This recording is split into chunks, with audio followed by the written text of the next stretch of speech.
ಇಂದೇ ಡೌನ್ಲೋಡ್ ಮಾಡಿ ಮತ್ತು ನಿಮ್ಮ ನೆಚ್ಚಿನ ಶೋಗಳನ್ನು ಆನಂದಿಸಿ.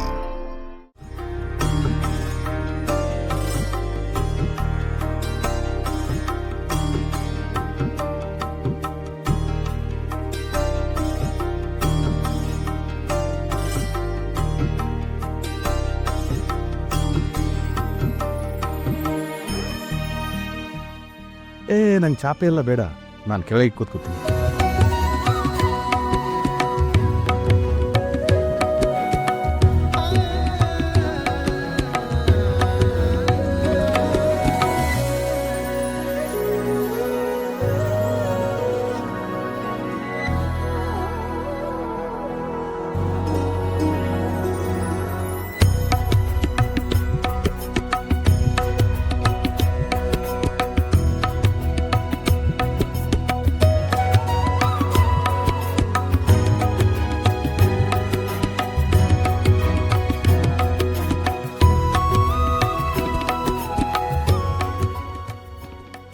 ಅಬ್ಬಾ ಭಾರಿ ಭೋಜನ. ಇದೇನಿದು? ಶಿವರಾತ್ರಿಗೆ ಎಲ್ಲರೂ ಉಪವಾಸ ಮಾಡ್ತಾರೆ, ನೀವು ಇಷ್ಟೆಲ್ಲ ಮಾಡಿದೀರಾ? ನಾವು ಪ್ರತಿ ಶಿವರಾತ್ರಿ ಶಿವನ್ ದೇವಸ್ಥಾನಕ್ಕೆ ಹೋಗಿ ಬಂದು ಪೂಜೆ ಮಾಡಿಸಿ ಹಬ್ಬದೂಟ ಮಾಡ್ತೀವಪ್ಪ. ಅವರವರ ಭಕುತಿ, ಅವರವರ ಭಾವ. ಕೆಲವರು ಉಪವಾಸ ಮಾಡ್ತಾರೆ, ಕೆಲವರು ಊಟ ಮಾಡ್ತಾರೆ.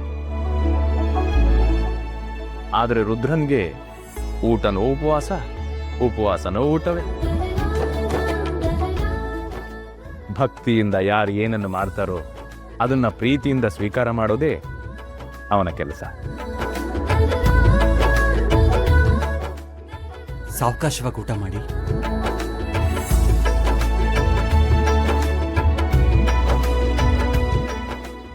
ಛೇ, ಒಂದು ಆಚಾರ ಇಲ್ಲ, ಒಂದು ಆಚಮನ ಇಲ್ಲ.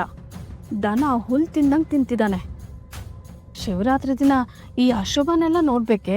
ಕರ್ಮ.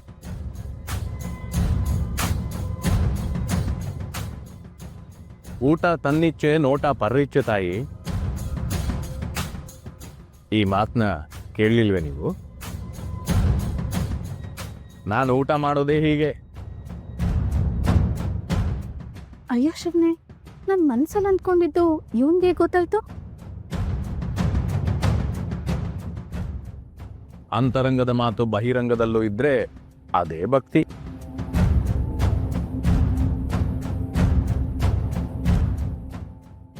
ಎರಡು ಬೇರೆ ಬೇರೆ ಆದ್ರೆ ಏನ್ ಪ್ರಯೋಜನ? ನಿಮ್ಮೊಳಗಿನ ಆತ್ಮನೆಂಬ ಪರಮಾತ್ಮ ಯಾವುದೇ ಕಾರಣಕ್ಕೂ ಮೆಚ್ಚಲ್ಲ. ಸ್ಮಶಾನ ಕಾಯುವವನ ಬಾಯಲ್ಲಿ ಎಂಥ ವೇದಾಂತ.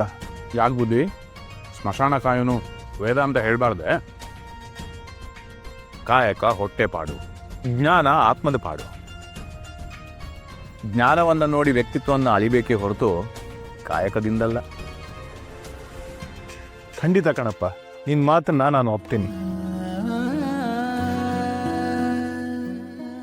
ಈ ವಿಚಾರದಲ್ಲಿ ಬೀಗ ಮುದ್ರೆ ಮನೆತನದವರು ತುಂಬಾ ಹೃದಯವಂತರು. ಗುಣಕ್ಕೆ ಮತ್ಸರ ಇಲ್ಲದ ಮಂದಿ.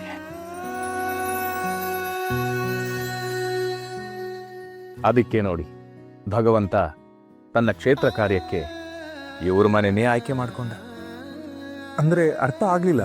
ಕೆಲವೊಂದು ವಿಚಾರಗಳು ಹಾಗೆ ಅರ್ಥ ಆದ್ರೆ ಸ್ವಾರಸ್ಯ ಇರೋದಿಲ್ಲ.